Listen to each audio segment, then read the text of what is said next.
لما قدم معاذ من الشام سجد للنبي صلى الله عليه وسلم মুআজ ইবনু জাবাল রাদিয়াল্লাহু তাআলা আনহু যখন শাম দেশ থেকে আসলেন, শাম দেশ থেকে এসে নবীজিকে সিজদা দিলেন। বলেন নাউজুবিল্লাহ। আল্লাহর মাখলুকদের মধ্যে সবচাইতে শ্রেষ্ঠ যিনি, তিনি হলেন মুহাম্মদ সাল্লাল্লাহু আলাইহি ওয়াসাল্লাম। তো মুআজ রাদিয়াল্লাহু তাআলা আন শাম দেশ থেকে আইসা নবীজির সিজদা দিয়ে দিছে। নবীজি বললেন, মা হাযা ইয়া মুআজ, মুআজ তুমি এটা কি করলা, আমাকে তুমি সিজদা দিলা? মুআজ রাদিয়াল্লাহু তাআলা আনহু জবাব দিলেন, আতাইতু শাম ফাওয়াফাকতুহুম ইয়াসজুদুনা লিআসাকিফাতিহিম ওয়া বাতারিকাতিহিম। হুজুর, আমি শাম দেশে গেলাম, সেখানে যাওয়ার পর তাদেরকে আমি দেখলাম তাদের ধর্মীয় নেতা এবং রাজনৈতিক নেতাদেরকে সিজদা দেয়। ফাওয়াদিতু ফি নাফসি আন নাফআলা বিকাযাকা ইয়া রাসূলুল্লাহ। আমি যখন দেখলাম তারা মানুষকে সিজদা দেয়, আমি মনে মনে নিয়ত করে ফেললাম আমি মদিনায় আইসা আপনারে সিজদা দিব, কারণ তাদের চেয়ে আপনি বেশি দামি, অতএব আপনি সিজদা পাওয়ার আরো বেশি যোগ্য। কথা তো ঠিক, এদের চেয়ে তো নবীজি দামি, এটা তো সত্য কথা। তাই আমি আপনারে সিজদা দিছি। নবীজি বললেন, ফালা তাফআলু, সাবধান, কোশ্চিনকালেও এটা করবা না। আল্লাহ ছাড়া কাউকে সিজদা দেওয়া জায়েজ নাই। আল্লাহর পরে যিনি শ্রেষ্ঠ, এই জগতেও শ্রেষ্ঠ, ওই জগতে শ্রেষ্ঠ মুহাম্মদ সাল্লাল্লাহু আলাইহি ওয়াসাল্লাম। এই নবী বলেন, আমাকেও সিজদা দেওয়া জায়েজ নাই, অতএব দুনিয়ার অন্য কাউকে, কোনো মানুষ যত বড় হোক ছোট হোক, তাদেরকে সিজদা দেওয়া হারাম। মুফতি, মুহাদ্দিস, শাইখুল হাদিস, পীর, ফকির যেই হবে, সে যেই হোক না কেন, তাকে সিজদা দেওয়া হারাম। আবু দাউদ শরীফের 2140 নম্বর হাদিসের বর্ণনা। এই হাদিসের বর্ণনাকারী সাহাবীর নাম কাইস ইবনে সাদ রাদিয়াল্লাহু তাআলা। এই কাইস ইবনে সাদ বলেন, আতাইতুল হিরা, কুফার একটা এলাকা আছে হিরা, এই হিরা নামক এলাকায় আমি গেলাম। ফারাআইতুহুম ইয়াসজুদুনা লিমারজুবানিন লাহুম, আমি গিয়ে দেখলাম তারা তাদের নেতাকে সিজদা দেয়।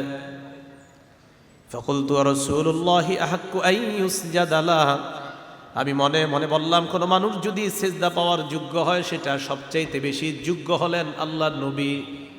যদি কোন মানুষ সিজদা পাওয়ার যোগ্য হয়, সবচাইতে বেশি যোগ্য রাসূল সাল্লাল্লাহু আলাইহি সাল্লাম যদি হয়, কারণ ওনার চেয়ে দামি তো কেউ নাই।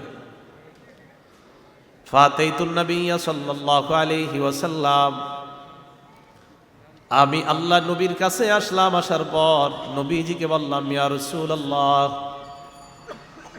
আতাইতুল হিরা, আমি কুফার হিরা নগরীতে গেলাম। সেখানে যাওয়ার পর দেখলাম তারা তাদের নেতাকে সিজদা দেয়। ফাআনতা ইয়া রাসূলুল্লাহ আহাক্কু আন নাসজুদা লাকা, মানুষ যদি সিজদা পাওয়ার যোগ্য হয়, আপনাই সবচেয়ে বেশি যোগ্য সিজদা পাওয়ার। ঠিক না? মানুষ যদি সিজদা পাওয়ার যোগ্য হয়, আপনি সবচেয়ে বেশি যোগ্য। নবীজি কয়, কি বলতে চাও? আমি আপনাকে সিজদা দিতে চাই। নবীজি বললেন, আরাআইতা লাউ কুনতা মারারতা বিকবরি, তুমি যদি আমার কবরের পাশ দিয়ে অতিক্রম করো। নবীজি কি কবরে তখন না দুনিয়াতে? দুনিয়াতে। আরাআইতা লাউ মারারতা বিকবরি, তুমি যদি আমার কবরের পাশ দিয়ে যাও, আকুনতা তাসজুদু লাহু, আকুনতা তাসজুদু লাহু, তুমি কি আমার কবরকে সিজদা করতা? সাহাবী জবাব দিলেন, না, আমি আপনার কবরকে সিজদা করব না।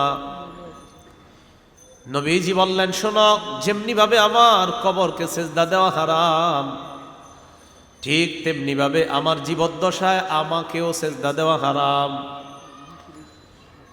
হাদিসের মাধ্যমে বোঝা যায় দুনিয়ার সবচাইতে শ্রেষ্ঠ কবরটাকে সিজদা দেওয়া হারাম, আবার দুনিয়ার সবচাইতে শ্রেষ্ঠ মানুষটাকেও সিজদা দেওয়া হারাম।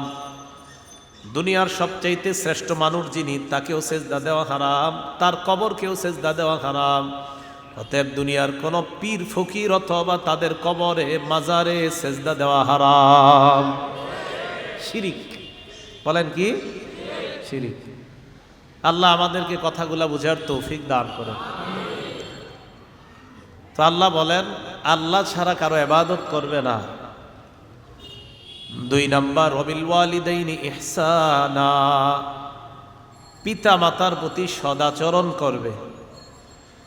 সহিহ বুখারীর বর্ণনা, 5970 নাম্বার হাদিস। عن عبد الله بن مسعود رضي الله تعالى عنه قال سألت النبي صلى الله عليه وسلم أي العمل أحب إلى الله يا رسول الله। আব্দুল্লাহ ইবনে মাসউদ রাদিয়াল্লাহু তাআলা আনহুর বর্ণনা, আমি আল্লাহ নবীকে প্রশ্ন করলাম, ইয়া রাসূলুল্লাহ, আল্লাহর কাছে সবচেয়ে প্রিয় আমল কোনটা আপনার কাছে জানতে চাই। নবীজি জবাব দিলেন, আসসালাতু আলা ওয়াক্তিহা, সময় মতো নামাজ পড়া আল্লাহর কাছে সবচেয়ে প্রিয় আমল। ক্বালা সুম্মা আইয়ুন ইয়া রাসূলুল্লাহ, সাহাবী প্রশ্ন করলেন, এরপর আল্লাহর কাছে সবচেয়ে প্রিয় আমল কোনটা। নবীজি জবাব দিলেন, বিররুল ওয়ালিদাইন, পিতা মাতার প্রতি সদাচরণ করা। ক্বালা সুম্মা আইয়ুন ইয়া রাসূলুল্লাহ, সাহাবী প্রশ্ন করলেন, এরপর সবচাইতে আল্লাহর কাছে প্রিয় আমল কোনটা। নবীজি বললেন, আল জিহাদু ফি সাবিলিল্লাহ, আল্লাহর রাস্তায় জিহাদ করা। তাহলে হাদিসের মধ্যে নবী 1 নম্বরে বললেন সময় মতো নামাজ পড়া আল্লাহর কাছে সবচাইতে প্রিয় আমল। 2 নম্বরে বললেন পিতা মাতার প্রতি সদাচরণ করা আল্লাহর প্রতি, এটা আল্লাহর কাছে প্রিয় আমল। এখন একটু বুঝেন, কি বোঝা যায়? আপনি আপনার আব্বার সাথে নম্র ভাষায় কথা বলাটা এটা আমল। কারণ নবীজির সাহাবী প্রশ্ন করছে আল্লাহর কাছে প্রিয় আমল কোনটা। তো নবীজি 1 নম্বরে বলছে নামাজ পড়া, সাহাবী 2 নম্বরে বলছে হুজুর এরপর আল্লাহর কাছে প্রিয় আমল কোনটা। নবীজি বলছে পিতা মাতার প্রতি সদাচরণ করা। আব্বা, আপনার জন্য আমি কি আনবো বলেন, আমি বাজারে আসি। এই যে আপনি সুন্দরভাবে আপনার আব্বার সাথে কথা বললেন, আম্মার সাথে কথা বললেন, বুখারীর বর্ণনা প্রমাণ করে এটাই আপনার একটা আল্লাহর কাছে প্রিয় আমল হিসাবে গণ্য হয়ে যাবে। কারণ প্রশ্ন কি? প্রশ্ন হলো আল্লাহর কাছে প্রিয় আমল কোনটা। তো 2 নম্বরে নবী বলছে পিতা মাতার প্রতি সদাচরণ করা।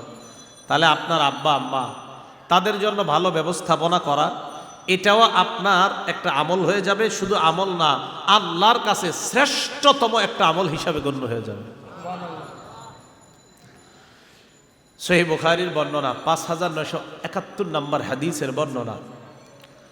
عن أبي هريرة رضي الله تعالى عنه قال جاء رجل إلى رسول الله صلى الله عليه وسلم। আবু হুরায়রা রাদিয়াল্লাহু তাআলা আনহুর বর্ণনা, এক ব্যক্তি আল্লাহর রাসূলের কাছে আসলেন। আসার পর বললেন, ইয়া রাসূলুল্লাহ, মান আহাক্কুন নাসি বিহুসনি সাহাবাতি। হুজুর, মানুষের মধ্যে আমার কাছে সবচাইতে ভালো আচরণ পাওয়ার হকদার কে? দুনিয়ার যত মানুষ আছে এই মানুষের মধ্যে আমার কাছে সবচাইতে উত্তম আচরণ পাবার যোগ্য কে? নবীজি জবাব দিলেন, উম্মুকা, তোমার মা। সাহাবী প্রশ্ন করলেন, সুম্মা আইয়ুন, হুজুরের পর কে? নবীজি জবাব দিলেন, উম্মুকা, তোমার মা। সাহাবী প্রশ্ন করলেন, সুম্মা আইয়ুন, হুজুরের পর কে? নবীজি জবাব দিলেন, উম্মুকা, তোমার মা। সাহাবী প্রশ্ন করলেন, সুম্মা আইয়ুনের পর কে? নবীজি বললেন, সুম্মা আবুকা, এরপর তোমার বাবা। মায়ের কথা 3 বার বললেন, বাবার কথা 1 বার বললেন। মা এমন 3টা কষ্ট পায়, বাবা কখনো এই 3 কষ্ট পায় না। 1 নাম্বার, হামালাতু উম্মুহু কুরহা, মা সন্তানকে পেটে ধারণ করার কষ্ট পায়, এটা বাবা কখনো পায় না। 2 নাম্বার, ওয়াদাআতহু কুরহা, মা সন্তান প্রসব করার কষ্ট পায়, বাবা কখনো সন্তান প্রসবের কষ্ট পায় না।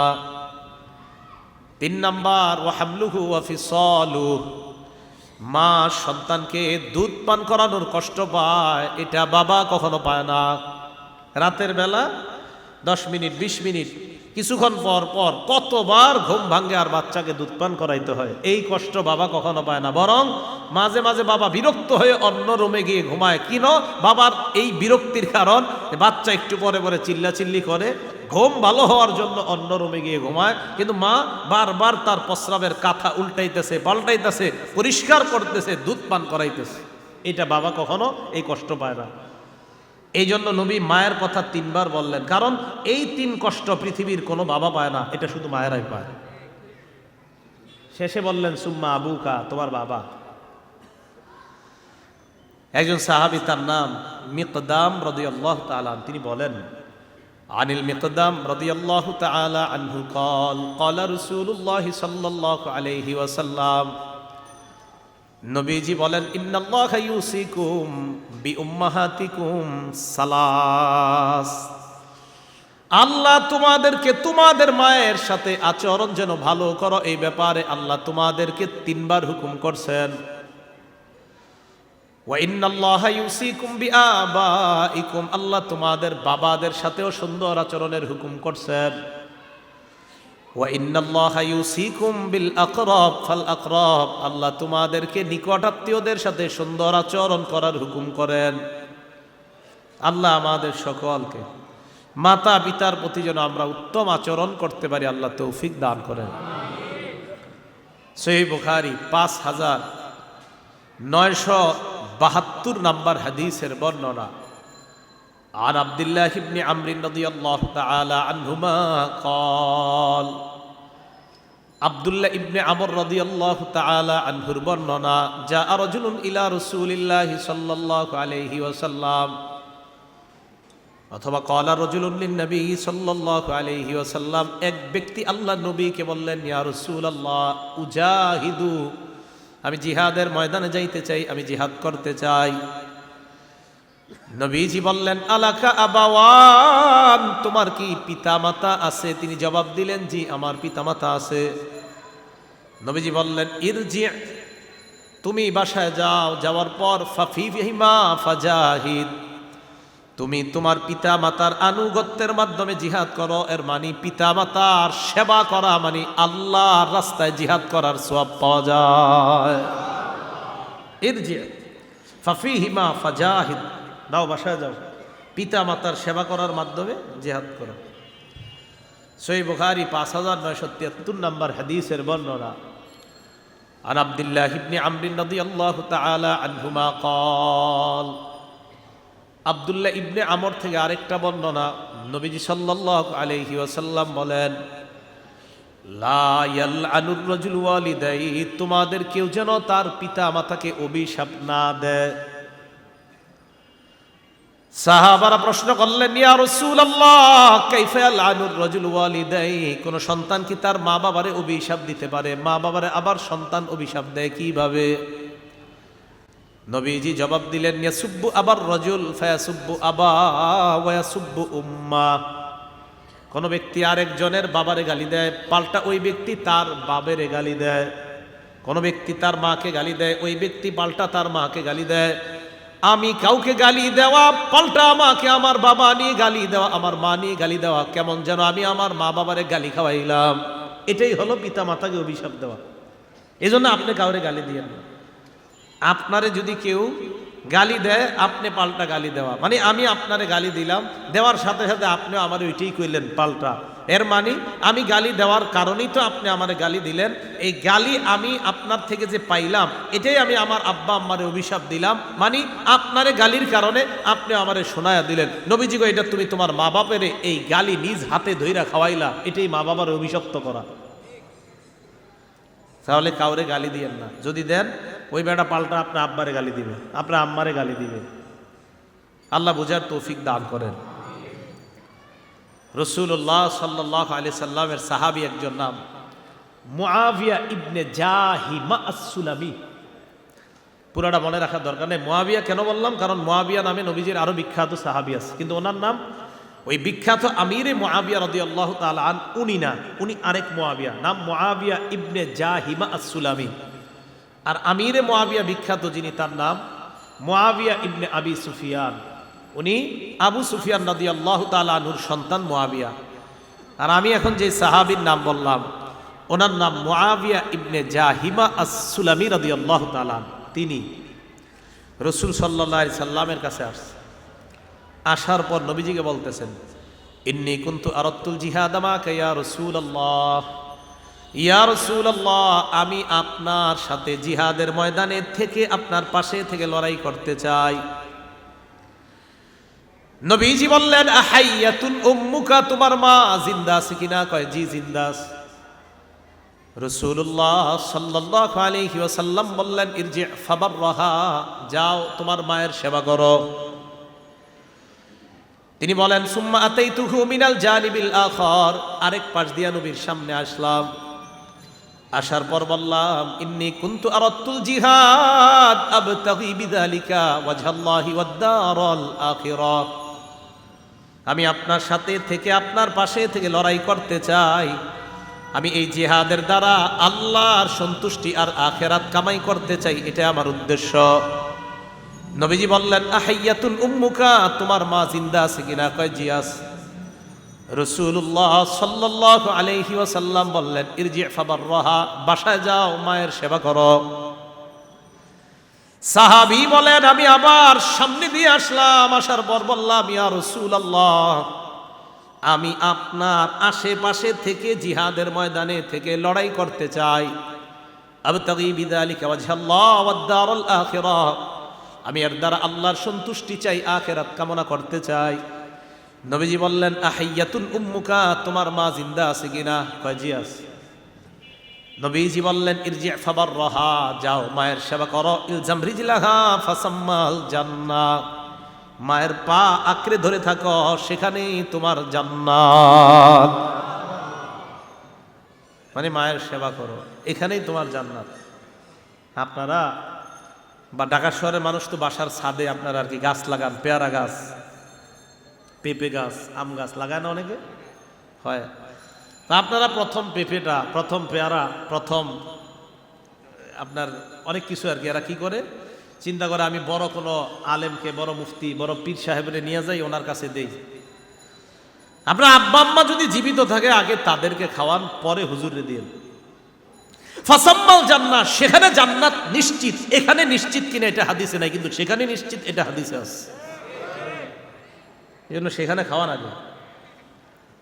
আমরা আম্মা আরেক বাসায় থাকে, আপনি এক বাসায় থাকেন, সেপারেট থাকেন, তো মা থাকে আরেক বাসায়, বাবা আরেক বাসায়। আপনি বিরিয়ানি রান্না করলেন, তো আপনার মাথায় আসলো আমি মসজিদের ইমাম সাহেবের জন্য পাঠাবো। হ্যাঁ, আগে আপনার আব্বা আম্মার জন্য পাঠান, পরে ইমাম সাহেবের জন্য পাঠান। আগে ওখানে পাঠান, এখানেও পাঠান, সমস্যা নেই, কিন্তু আগে ওখানে। ওনাদেরকে কখনো ভুলবেন না, মুহূর্তের জন্য না। ফাসাম্মাল জান্নাহ, রাসূল বলছেন সেখানে জান্নাত।